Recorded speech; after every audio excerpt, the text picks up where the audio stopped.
What's going on, NGT community? It's Guns for Hire from NextGenTactics, and I know I always say that word, NextGenTactics.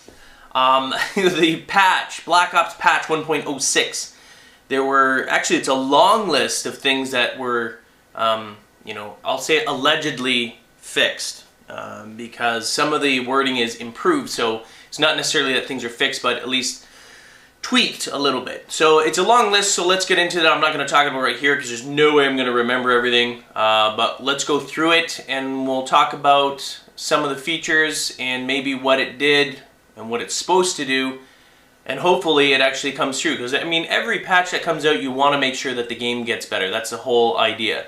You don't want to make it worse, which is what happened. Was, I forget what patch was that. It was one of the patches that, remember, the patch came in and absolutely made it like 10 times worse. It was just absolutely ridiculous, which is the only time I've ever seen a patch actually go back a few steps. So hopefully we're not doing that anymore. Hopefully Treyarch has learned their lesson and will not be screwing up with their patches anymore.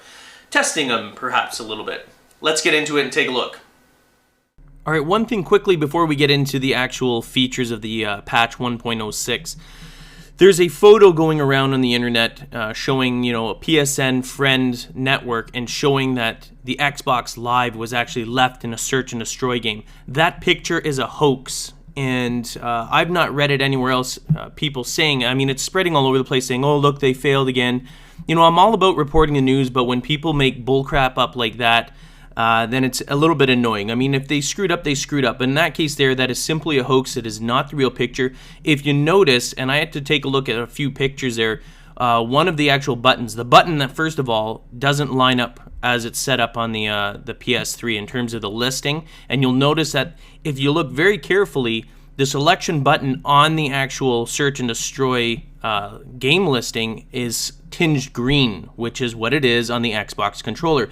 Also in the bottom left-hand corner, to go back, in order to back out of the game selection, it is red, which is the Xbox, like it's a clearly red jelly button, which is what it was on the Xbox 360 controller. So whoever it is that did it, yeah, you're a douchebag, but don't be spreading rumors around like that. That picture is bogus, and it is not true. Alright, the first two items, new contracts added to the rotation. Yeah, I mean, it's good. We all like having these additional, perks, goals, and all sorts of things that we can access. But GameStopper, probably not. I mean, I know it's a patch and it's just, increments of how they improve the game. The other thing is added optional pre-patch timer for LAN/system link games. This is predominantly, although we have a LAN option on the PS3 and Xbox, this is predominantly a feature that would be used by PC gamers because they can rent their own LAN or their own networks or whatever servers and play off there. So this is definitely something geared towards them. Yeah, again, it's nice to have that little, get ready sort of thing, but is it completely necessary? I don't know, whatever. Alright, let's get into issues that were addressed or fixed or improved. First of all, fixed freeze associated with larger games like Ground War. I don't play a lot of Ground War, but I can tell you even non-larger games, even in just regular old deathmatch, when all of a sudden all sorts of things are happening, napalm and helicopter, the amount of frame rate drop is phenomenal. So, I mean, I hope they address that. I'm not so worried about the freeze. I mean, I'm sure it happens once in a while. Anyway, improved reliability of players' connections to one another and improved ability to bring parties to the game lobby. Late party joiners would try to connect to previous lobby hosts and would be denied if the new joiners trigger a lobby host migration. Now, we say this is improved, and you've got to understand that Treyarch has a horrible reputation for party systems. If any of you have played World at War, it was probably the worst party system I've ever had in a game system. So I know it says improved, does not mean that it is fixed. And I'm curious to see if any of you have come across this yet, if it has indeed been fixed. Because we don't care about improving, we want it fixed. So I hate it when they use these words like improved. I mean, it's almost like it's wasting our time. Anyway, let's move on. Addressed an issue where the host encounters an infinite spinning loading circle after a host migration. I've had that many times. And if they addressed it, I mean, again, fixed. I want to see it fixed, not addressed. I mean, I don't know why they keep changing the wording on this. It makes me very, pessimistic as to whether or not they even know what they're doing. Fixed a timing-specific long infinite loading screen when joining games. And I've had that as well. I'm sure many of you have had that, or else this wouldn't have been an issue. So hope to God that actually is fixed. They say fixed, but, all these improved, fixed, addressed. Either you fixed it or you didn't. That's what I want to know. All right, next up, fixed a timing-specific freeze when host power down during host migration. All right, well, I've never personally experienced that, but I guess that's good. Cleaned up the map search filter in the community section, deleted unused entries. And I'll tell you right now what that means is this is right along the same lines, and I'm sorry to seem like bashing, but it's just one calamity after the other. If you actually went into the community, changed the filter, and looked at the map settings on there, they actually listed every single map, and I mean every single map, for the map packs that aren't even out yet. I'm not talking about First Strike. They had First Strike maps in there. I'm not going to talk about the map names of the other ones because obviously it was leaked information, even though it was their stupid error. But nonetheless, they had the names of every single map for the next map pack. So there's basically another map pack coming out with 4 new maps, and I think it was 4 or 5 new maps. Anyway, so definitely we got First Strike, and we already have the second map pack, which, you know what? If it's already ready to go, why wasn't it included in the game itself? I don't know. Well, whatever. Fixed combat training's use friends option for bots names. I know maybe some of you guys care about that. I think that's kind of who cares. I'm going to file that under who cares.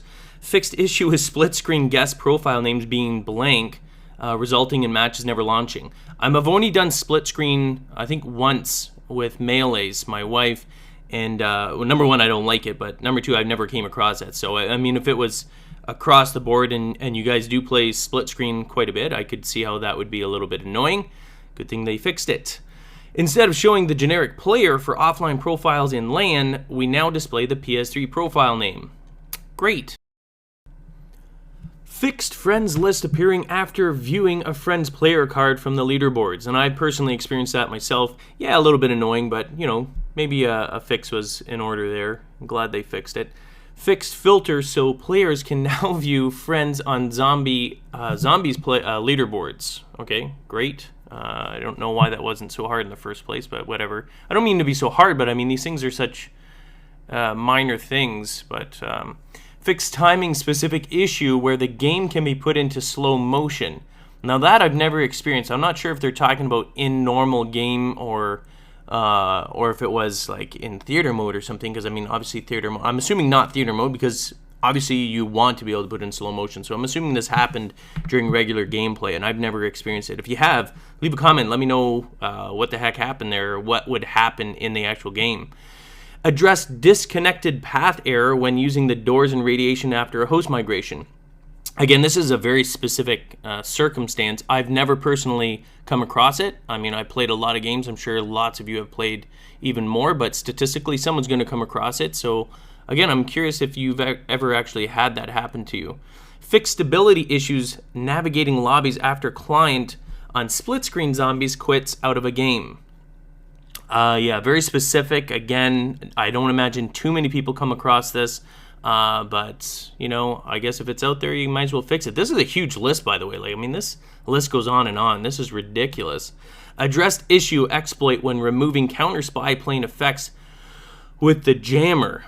Now, that's very interesting how that happened. I mean, that's got to be somewhere in the coding there. So that one, I guess they couldn't... I would see that definitely as something they'd have to fix. I know they said address, but who knows? It's just weird how they changed this addressed fix. I mean, obviously, some things were looked into, and maybe they think they got it, but maybe it wasn't fixed. So anyway, I mean, that's an odd circumstance there, but at least it's fixed. Or addressed, rather.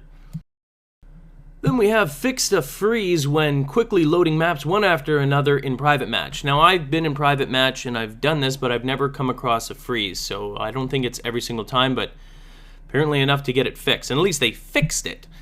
Fixed issue where players get primary weapons in second chance. Well, first of all, second chance, you all know my opinion on that. Of course, it's only my personal opinion that you guys are wieners that use it. But anyway, So good to see it fixed. I mean, it's annoying enough on its own, let alone to have people with primary weapons.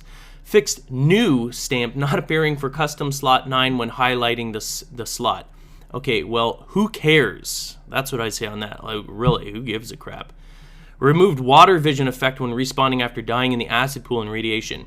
Yeah, I don't die in the radiation pool, so I never knew that this actually existed.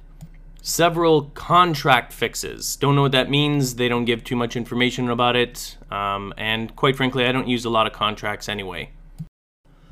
Alright, here's where we get into some interesting aspects of the patch. The gameplay tuning. Second chance. Players that put an enemy into second chance are now credited for a full kill once that enemy dies. So basically, you know when you shoot someone and they go into second chance and maybe you die and then someone else comes by and kills them and then you end up getting ripped off, you get nothing?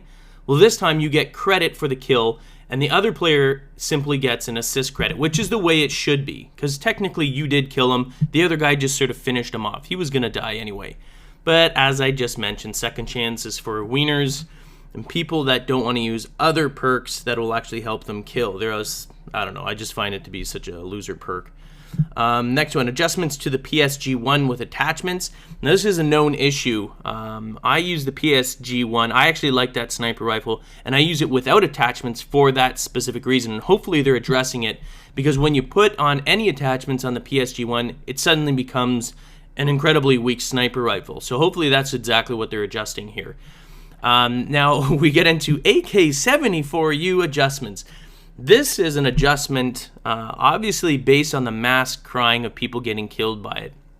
I'm not going to take a position one way or the other on this weapon, but I guess if it's a situation where we're talking about like the MP40 of World at War, where it was clearly overpowered and basically Treyarch did nothing to it to this day, where it still remains the most ridiculously overpowered weapon, maybe this is a good thing. Maybe the AK-74U needed to be nerfed.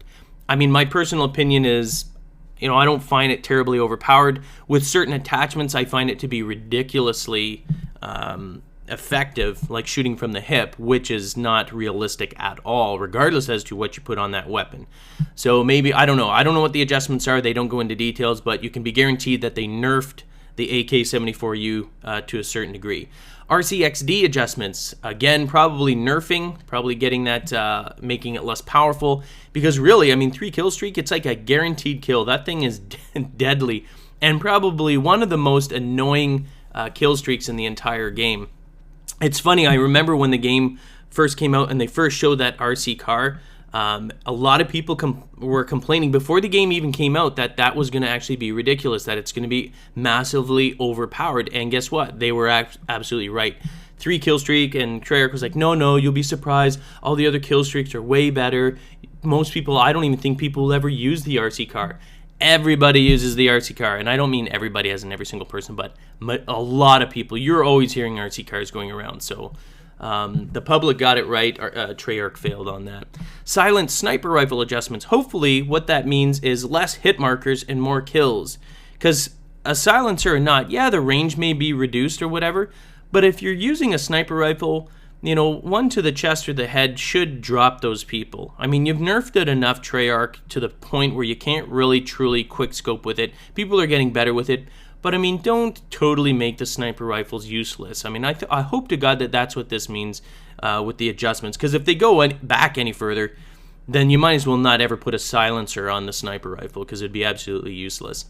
Remove hit markers when shooting friendly equipment. Don't really care. Who really cares if there's hit markers when shooting friendly equipment? If they mean that it's actually detonating it when it shouldn't be, then yeah, obviously they've got to actually fix that. But if you're just getting a hit marker on the screen, I mean, really, whoever out there actually complained about that, you need to get a life, because who really gives a shit? Anyway, that's it. Those are the that's the patch 1.06. Lots of things patched to almost a ridiculous degree. Don't know why we have to patch this many on 1.06, but I'm assuming this is not the end. We're going to probably see a lot more patches coming out. Anyway, that's it. I'm Guns for Hire from NextGenTactics. Thanks for watching. Get the latest updates and stay in touch with the NGT community with our all-new Facebook application. Check the description of the video for details.